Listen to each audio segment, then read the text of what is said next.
Salut à tous, on va en parler sur Gravina, Gianluigi Buffon et ce qui se passe autour de la FIGC, la Fédération italienne de football. Donc, c'est officiel, Gabriele Gravina a démissionné. Bon, c'est tant mieux, c'est tant mieux. Gravina a détruit le football italien. Donc, en plus,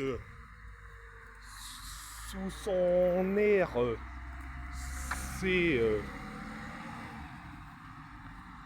2 coupes du monde ratées. 3 si on rajoute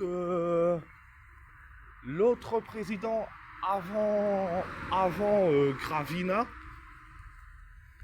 Donc, donc, euh, donc 2 coupes du monde ratées avec Gravina. 3 si on rajoute l'autre président avant Gravina. Donc, c'est tant mieux. Donc, c'est tant mieux. Et en plus,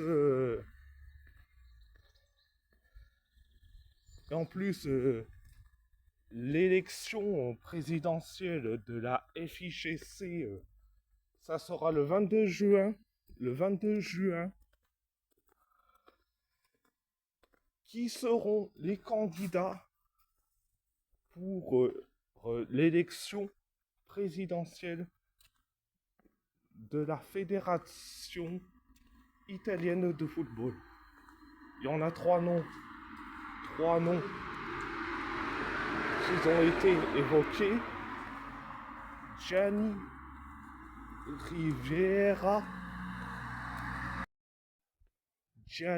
Riviera, Giancarlo Abate et Giovanni Malago. Donc, je vais dire franchement, j'espère que Malago sera élu président de la FIGC et on tournera un nouveau cycle avec lui, pour commencer. Et si je devrais évoquer la deuxième démission, eh oui, Gianluigi Buffon, qui était le chef de la délégation, a démissionné. C'est tant mieux. On n'aura pas de problème, c'est tant mieux. Donc, c'était la deuxième info. Troisième information, Gennaro Gattuso va bientôt démissionner. C'est tant mieux. Donc, qui sera le nouveau coach qui sera le nouveau sélectionneur de la Squadra Azzurra? Donc, je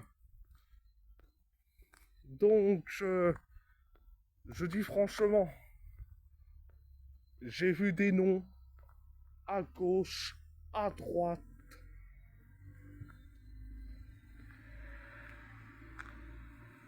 Il y a eu Antonio Conte, Roberto Mancini,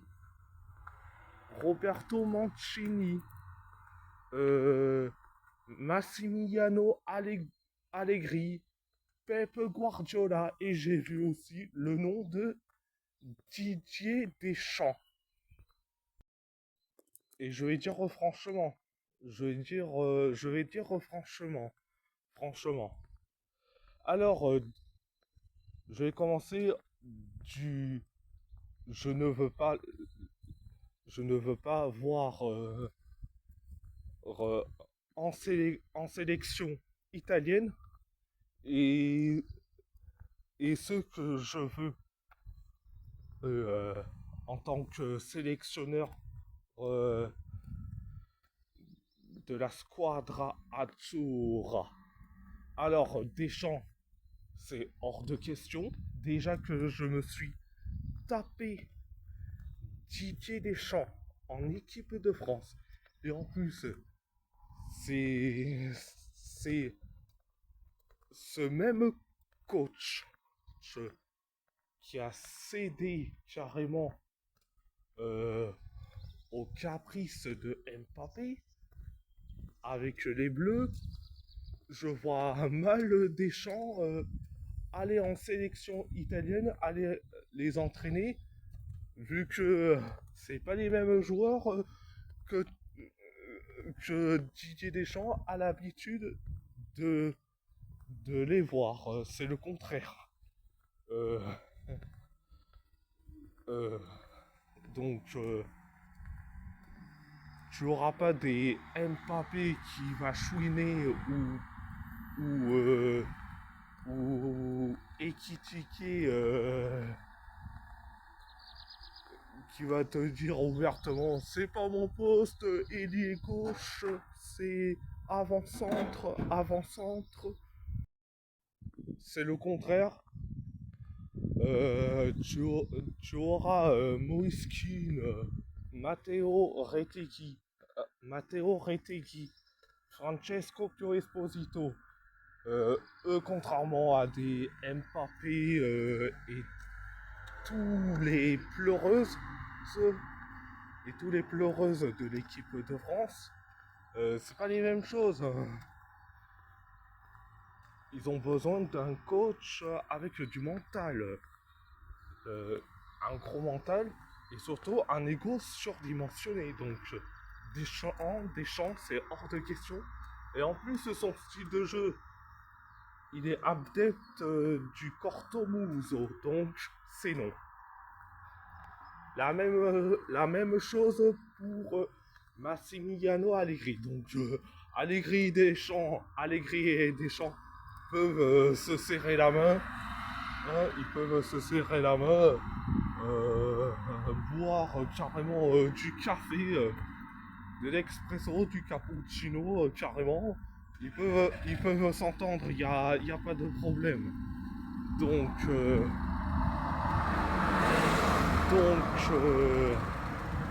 Allegri et Deschamps, c'est hors de question.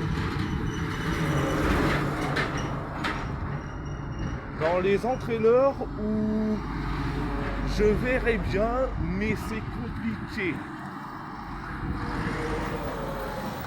Par rapport aux années précédentes. Oh. Antonio Conte, oui, son style de jeu, ce n'est pas très fabuleux, néanmoins,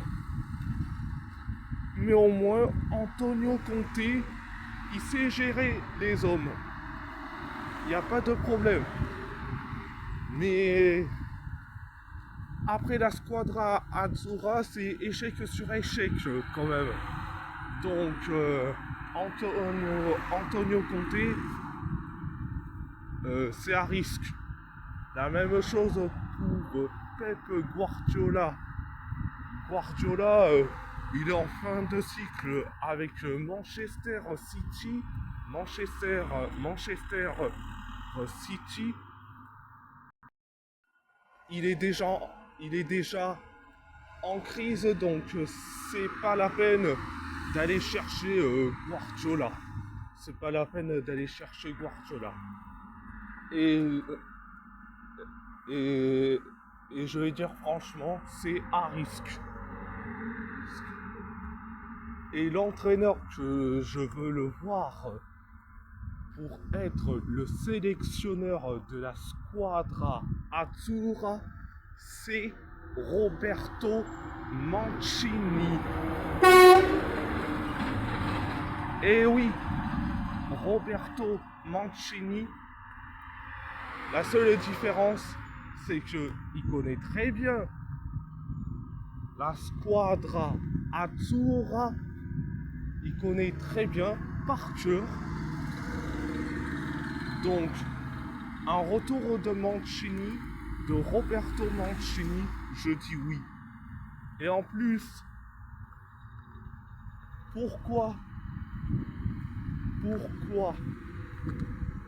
il s'est barré de la squadra azzurra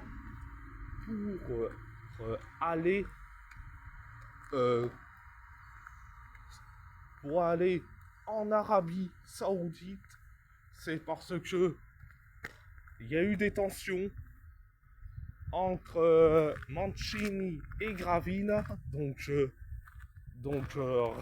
résultat, le temps a donné raison à Mancini. Donc voilà. Et je dis franchement, avec Mancini, il y a eu plus de choses avec Mancini qu'avec Spalletti, voire même Gattuso. Mancini, c'est les 37 matchs sans défaite, c'est l'Euro 2020 gagné. Donc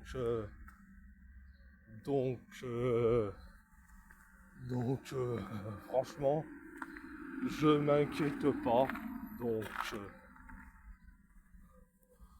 Donc avec le Mancini, c'est le 4-3-3, c'est carrément la confiance qu'il a envers les jeunes, et surtout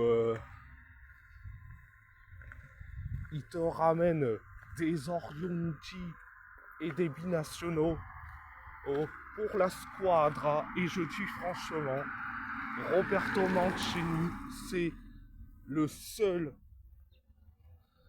qui remplit tous les cases. Il remplit tous les cases. Il connaît la squadra azzurra, les 37 matchs sans défaite, l'Euro 2020 gagné, plus il fait confiance aux jeunes joueurs. Donc vous inquiétez pas si Gnocto sera convoqué et si Mancini sera là. Ah, donc si Gnocto, Coleocho seront appelés sous l'ère Mancini, surtout Gnocto, je serai très content. Donc voilà. Et surtout les Orienti, il connaît très bien. Il est repère. Il te dit ouvertement, hey, ça te dit de jouer pour l'Italie? Ils acceptent. Donc, résultat, ils acceptent volontiers. Et je dis franchement, c'est le seul que j'aimerais bien le revoir. Un retour de Roberto Mancini, je dirais oui. Donc voilà. Et si la vidéo vous plaît, abonnez-vous à ma chaîne YouTube. Likez, commentez si vous avez envie ou pas. C'est votre choix. À part ça, je vous laisse et merci beaucoup, un grand merci beaucoup grazie, molto grazie, molto et surtout, Forza Italia, Forza Italia.